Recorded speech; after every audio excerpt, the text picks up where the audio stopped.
Les passeurs de feu. Cigares, alambics et fourneaux. Attends, tu veux me dire tout? Les passeurs de feu, le podcast qui vous enflamme. Les passeurs de feu, le podcast qui vous enflamme.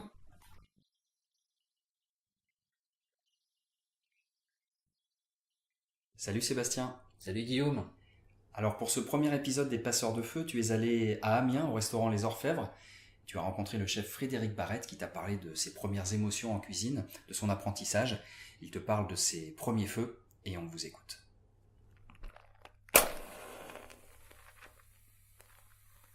Comme tu le sais, Frédéric, le thème de ce podcast et le liant de toutes nos histoires et tout ce qu'on va raconter, c'est le feu. D'ailleurs, j'entends ton briquet qui vient de craquer à l'instant. Le feu, effectivement, c'est pour nous le feu qu'on utilise pour allumer nos cigares, mais aussi pour évidemment la cuisine, qui est ton domaine de prédilection. Comment toi, tu as appréhendé dans tes débuts de cuisinier le maniement du feu? Alors, le maniement du feu. Alors, moi, j'ai eu la chance de connaître les fourneaux à charbon. Mais ça, c'était vraiment à tous mes débuts, à mes 14 ans. Je travaillais dans un relais château qui s'appelait à Rambouillet, qui s'appelait le relais château avec M. Bouchereau. On avait 2 macarons Michelin, il y a 32 ans de ça. Ouais, 32 ans. 33 ans, pardon. Et j'ai connu la fin du fourneau à charbon. C'était un enfer. C'était le truc de fou.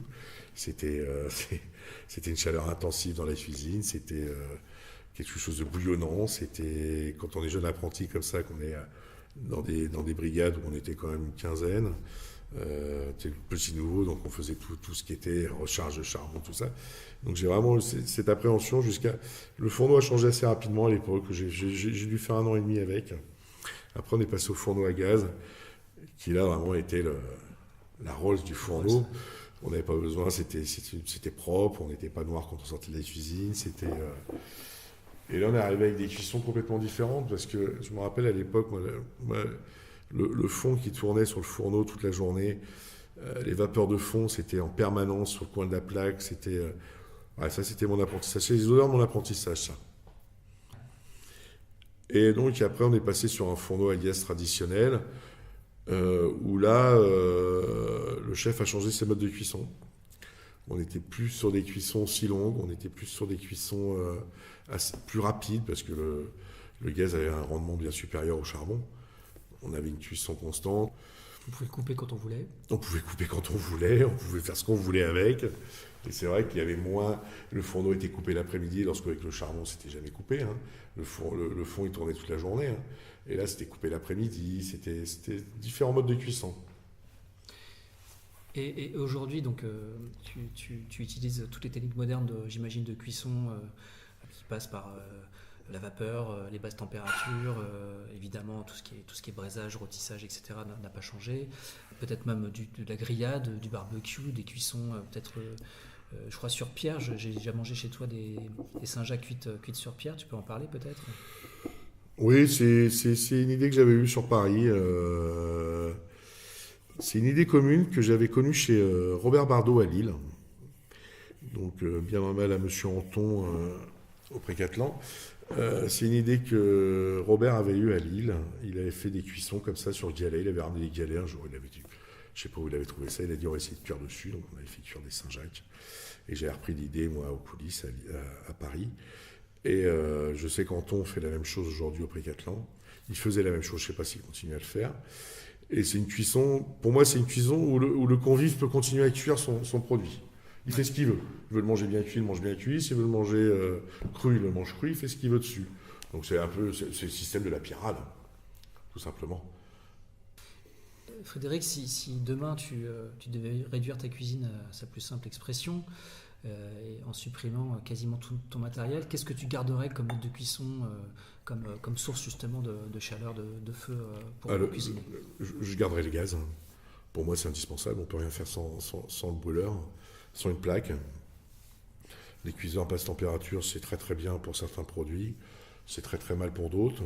Je pense que la meilleure des cuisines aujourd'hui est faite sur le gaz ou sur ses dérivés, qui est l'induction, ou voilà, pour les gens qui savent l'utiliser correctement. C'est pas mon cas, donc je l'utilise pas du tout. Non, moi je serais malheureux sans gaz. Ouais. Je serais un grand malheureux. Je t'ai vu l'autre jour faire cuire des palourdes dans un moyen de cuisson assez particulier qui, je crois, est une cafetière à siphon. Tout à fait. D'où t'es venue cette idée et pourquoi c'est intéressant de le faire? Pour avoir une. Alors, il y a Thierry Marx qui fait cuire. J'ai vu un reportage il y a quelques années sur Thierry Marx qui fait cuire des coquillages dans une cafetière lambda, une cafetière qu'on peut trouver dans le commerce, qui l'eau coule dessus le coquillage. Et donc, moi, je me suis dit, tiens, pourquoi pas faire dans une cafetière à siphon, ça s'appelle un Kona. Et là, on a une cuisson parfaite. On a une cuisson du coquillage qui est parfaite. L'eau monte, chaude, redescend, et quand elle est redescendue, le coquillage est parfaitement cuit. C'est juste une technique de cuisson qui est vraiment très sympa, que j'aimerais bien utiliser un peu plus, mais qui est un peu compliqué, parce que c'est du matériel qui est très fragile et qui coûte très cher, donc c'est un peu compliqué. Mais c'est une cuisson que j'y pense tous les jours. Ça me fait penser un peu à la cuisson des crustacés que mes parents m'ont transmise, qui consiste finalement à faire un bouillon sur la langoustine et de couper tout de suite, Ouais. et juste de garder en fait la température Ouais. de la gamelle, Ouais. et ça va redescendre tout doucement, et Le coquillage est crustacé- parfait. Le crustacé est parfait. Parfait, et ça reste ferme et c'est délicieux. Ouais, quoi. c'est tout à fait ça. C'est le mode de cuisson qu'utilise beaucoup Alexandre Couillon, ça. À la marine, à Noirmoutier. Ces coquillages, il les cuit tous quasiment comme ça. Avec un bouillon chaud sur un coquillage qui laisse réduire en température. Voilà, c'est ça pour les crustacés, c'est la meilleure des cuissons. Quel serait le futur pour toi, alors pour toi Frédéric Barrette, mais futur de la cuisine, vers où on va? Alors moi, je pense qu'aujourd'hui, on est reparti sur une vraie cuisine de saucier. Ce qui nous manque depuis 15 ans à peu près, je pense qu'il y a une quinzaine d'années, on a arrêté les sauces dans les restaurants pour des raisons d'adaptation par rapport à la clientèle, je pense, pour des raisons de facilité via le manque de personnel, puisqu'on est parti sur une cuisine d'assemblage, sans sauce, avec des pâtes, avec des huiles aromatisées à ce qu'on veut. La poudre de perlimpinpin souvent, puisque les huiles aromatisées, des vraies, il y en a très peu. Je pense surtout à l'huile aromatisée à la truffe, qui est une ineptie complète, puisque souvent c'est fait avec des essences de truffe qui sont artificielles, puisque l'essence de truffe naturelle n'existe pas. On n'a pas réussi à la créer, on n'a jamais réussi à la faire. Voilà, on était sur une cuisine d'assemblage où on n'avait pas besoin de beaucoup de personnel, on n'avait pas besoin forcément de savoir cuisiner, donc ça a laissé la porte ouverte à beaucoup de gens qui ont été récompensés par plein de choses, parce qu'ils le méritaient peut-être certainement, avec des idées d'assemblage que les vrais cuisiniers n'auraient pas forcément eu. Mais je pense qu'aujourd'hui, on est reparti sur des vraies bases de classiques, avec des vraies sauces. D'ailleurs, je pense au doyen, monsieur doyen, comment s'appelle le chef, je sais plus. Le nom du chef du doyen, tu connais? Yannick Aleno. Yannick Aleno, qui est parti sur des systèmes de réduction, comme il dit très bien, les réductions à froid ou les réductions à chaud, on peut faire les deux, et qui a remis au goût du jour les sauces via son aura médiatique. Mais je pense qu'il y a d'autres personnes qui ont beaucoup travaillé dessus et qu'aujourd'hui on est reparti sur une base de vraie cuisine française, et je pense qu'on en a vraiment besoin.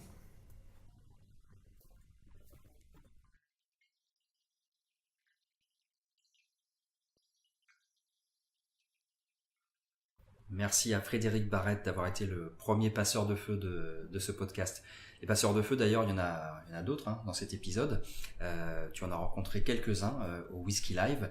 D'ailleurs, c'est quoi le Whisky Live? Le Whisky Live, c'est un événement national, c'est un bel événement. Il y a 10 000 personnes qui fréquentent le salon en 3 jours. C'est pour les professionnels, c'est pour les particuliers.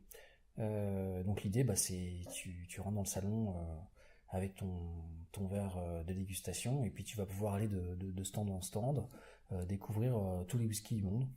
Alors pas tous, mais une grande partie en tout cas, Ouais. de tous les terroirs.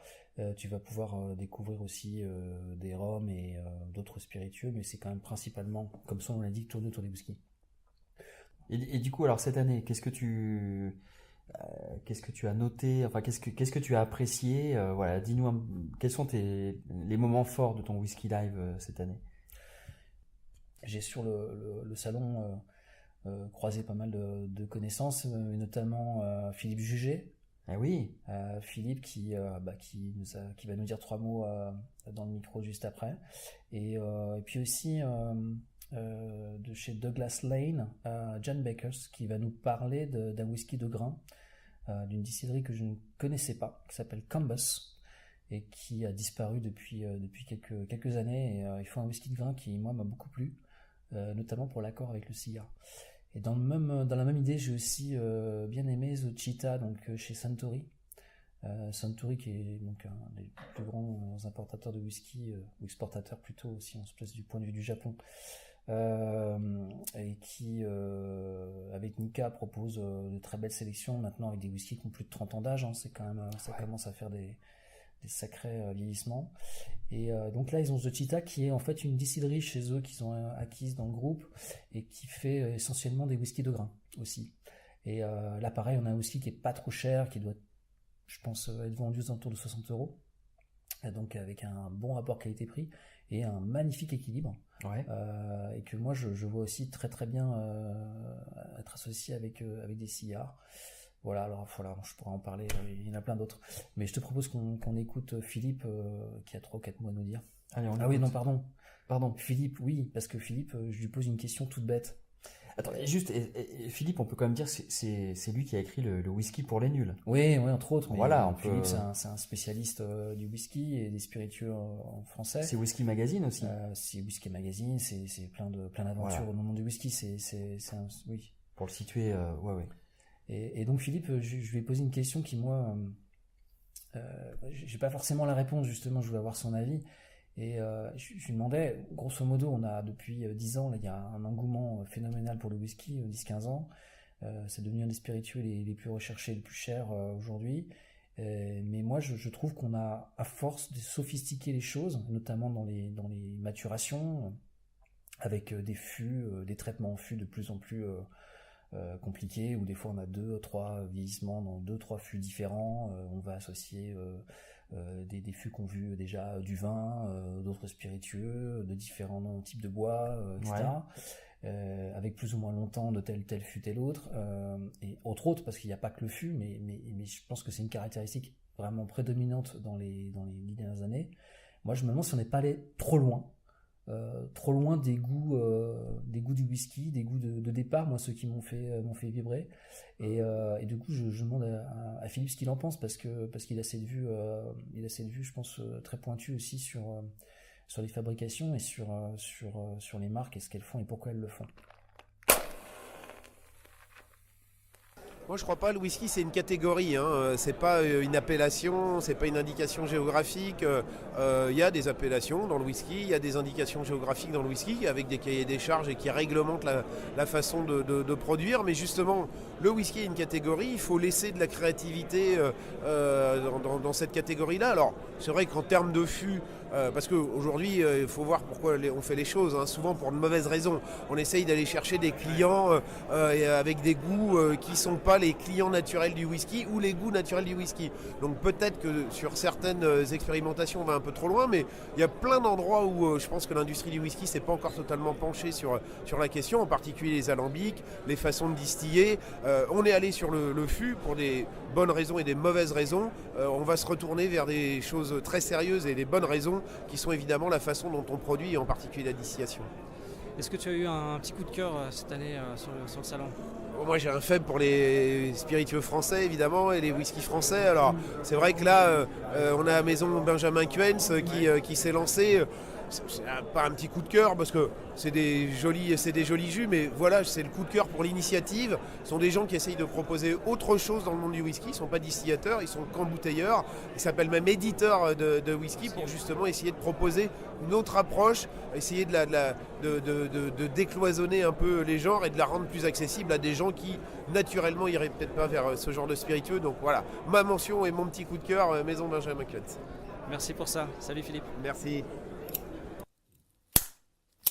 Donc voilà, tu vois Philippe qui a toujours un regard bien précis, bien pointu sur les choses, et moi je trouve qu'il a raison. Faut laisser aussi les consommateurs se faire un goût, un palais, une idée, et puis de toute façon derrière se rangent aussi les faiseurs. Et il a Exactement. raison, je pense que l'avenir est, il y a encore plein de surprises et il y a un vrai travail à faire sur la distillation, sur plein de choses. Donc voilà. Et puis donc je vous proposais aussi d'écouter Jen Bakers qui voulait nous parler en 3 mots de cette distillerie Cambus. Alors, les whisky de grains, c'est des whiskies qui ne sont pas tellement connus. Et Cambus, c'est une distillerie qui est fermée depuis 1993. Et cette distillerie a un taux d'alcool plus élevé, mais c'est le vieillissement en fût, surtout le vieillissement en fût de Bourbon, qui donne un style très rond, très doux, un peu vanillé, crémeux. Et pour moi, ça marche très bien avec un cigare parce que ça fait le complément avec un cigare, au lieu que on a le même goût du whisky dans la cigare et qu'on combine de whisky tourbé. Mais ça, c'est toujours une question de goût personnel. Très bien. Merci, John. Avec plaisir. Et Guillaume, je crois que on va bientôt dire au revoir, mais avant ça, quelques actus peut-être du tout petit monde du cigare. Oui, c'est vrai vous avez peut-être vu ici ou là dans vos civettes préférées l'arrivée de ces 2 nouveaux modules de chez Quai d'Orsay. 3, je crois. 3, pardon. Ouais. Le Coronas Claro, le numéro 50 et le numéro 54. Et c'est vrai que le numéro 50 et le 54 ce sont les 2 vraies nouveautés. Ouais. Ce sont les 2 vraies nouveautés. Donc ce qu'on s'est dit en fait, c'est que on les a goûtés. C'est 3. Les 3, c'est plutôt bien. Mais on s'est dit qu'on vous en reparlerait quand ils auront... c'est trop fermé. C'est vraiment trop voilà, jeune. Exactement. Quand ils auront un peu vieilli, quand ils auront eu un petit peu de cave, comme on dit, on va les laisser s'affiner, on va les oublier. Voilà, ça c'est un peu un truc en matière de cigares. Il faut savoir patienter. Ouais. Savoir aussi patienter, ne pas forcément consommer immédiatement quand ça sort. Et donc on vous en reparlera très prochainement, mais on peut dire que c'est déjà dans les civettes et que comme je pense qu'il n'y aura pas forcément des volumes énormes, en tout cas dans les premiers temps, on peut assez facilement s'offrir quelques exemplaires. Il faut les tester. Et puis les tester. On en reparlera bientôt. Ouais. On en reparlera bientôt. Il y avait aussi, je crois, qui est sorti il n'y a pas longtemps, un briquet assez intéressant parce qu'il conjugue à la fois une flamme torche avec une flamme tout à fait classique. Ouais. Donc, sur le même briquet, on a une flamme qu'on peut activer avec la molette comme d'habitude, et puis en recliquant dessus, on peut avoir la torche, c'est ça, non, Guillaume? Ouais, c'est exactement ça. J'ai eu ce briquet entre les mains. C'est vrai qu'on peut parler de technologie hybride. C'est Dupont qui sort ça. Voilà, c'est Dupont qui sort ça. En fait, l'idée, c'est que donc cette fameuse molette que vous avez sur le côté du briquet, donc vous la frottez, et évidemment, ça actionne une flamme souple, en tout cas une flamme classique. Et puis, si vous avez envie d'une flamme d'un seul coup plus dure, donc torche, donc qui va venir, pourquoi pas rallumer un cigare éteint ou ce genre de choses. Il suffit d'appuyer sur la molette une seconde fois. Donc, moi, je l'ai pas eu en main encore. Hein. Ouais. T'en as pensé quoi? Écoute, moi je l'ai eu en main, effectivement. Bon, voilà, c'est un produit, on va dire plutôt joli. Moi, je me pose quand même une petite question, c'est la solidité, la fiabilité, la durabilité de la technologie. Est-ce que c'est un briquet qu'on va pouvoir se transmettre et tu vois et garder 40 ans comme certains, moi je sais que voilà, j'entends parler de le père qui a transmis à son fils le fameux briquet Dupont, etc. Ça on l'entend beaucoup sur évidemment des Dupont on va dire d'ancienne génération avec des flammes classiques. Est-ce que là ça va présenter une durabilité? C'est un peu la question qu'on peut se poser, c'est à voir effectivement. Et à propos d'actualité, moi je pense que on peut aborder aussi, tu sais, tous ces cigares. Et d'ailleurs, ça c'est ce que j'aime bien chez toi. T'as toujours ce petit baromètre de dire tiens, tel cigare qui peut être somme toute assez classique, tu vois déjà au catalogue depuis pas mal de temps. Et bien se dire que tel ou tel cigare est plutôt en forme en ce moment. Et justement, je crois que tu as repéré un cigare cubain qui en ce moment est un peu à son top et qu'on peut acheter facilement. Qu'on peut trouver facilement. Ouais, vas-y, dis-nous. Ouais, qu'on peut trouver facilement en France, c'est tout simplement le Bolivar Royal Corona. Ouais. Donc qui est un module de Robusto. Donc qui vient à côté des Specialist Selected chez Ramon Alves, les D4 chez Partagas, l'exhibition 4 chez Roméo et Juliette, les Red Edmondo Choix Suprême, etc. Donc cette gamme de Robusto qui est très fournie et très très courue en France. Et là, franchement, belle surprise depuis quelques mois où je suis tombé successivement sur 3-4 boîtes intéressantes de 2016, dont 2 que j'ai acquises il y a 6 mois et qui sont parfaits. Juste le Bolivar qu'on aime, beaucoup de corps, le vrai cubain, du cuir animal, bon du début jusqu'à la fin, un cigare qui vous lâche pas, qui tient vraiment, qui vous tient en haleine, mais pas que, parce que c'est aussi un vrai petit voyage de 45 minutes de goût. Moi j'adore, et puis c'est pas forcément le premier cigare qu'on voit en entrant à la civette, mais moi je vous conseille d'aller regarder bien en haut à gauche ou en bas à droite s'il n'y a pas une petite boîte de Royal Corona qui traîne dans la civette, parce que franchement, en tout cas pour ceux que j'ai vus là de 2016, il y a vraiment du bon travail qui a été fait chez les Cubains. Et c'est un cigare en plus à 11,10 €, donc c'est un bon... c'est à la fois c'est un bon rapport qualité-prix. Tout à fait. C'est partie de ces cigares qu'on peut aimer en étant débutant ou en étant amateur très confirmé, donc c'est intéressant. Voilà pour les actus du moment. Ça va déjà être la fin alors. Bah ouais, là vraiment c'est la fin. Écoutez, j'espère que ça vous a plu, que notre petite discussion vous a intéressé. Et puis alors si vous avez des commentaires, on vous attend sur les réseaux sociaux, sur Facebook, l'Instagram qui va bientôt arriver. Voilà. Mais essentiellement Facebook, effectivement, ou le mail. On peut rappeler l'adresse mail peut-être pour des suggestions, des critiques, pas trop méchantes, on espère, mais voilà, et puis des suggestions peut-être de sujets. Donc le mail, c'est contact au singulier @lespasseursdefeu en un seul mot.com. Sébastien, merci beaucoup. Merci Guillaume. Et puis au prochain épisode. À la prochaine. Les passeurs de feu, le podcast qui vous enflamme. Non, le podcast. Le podcast qui vous... Le podcast. Le pot. Podcast. Podcast. Passeur de feu, le podcast qui vous enflamme.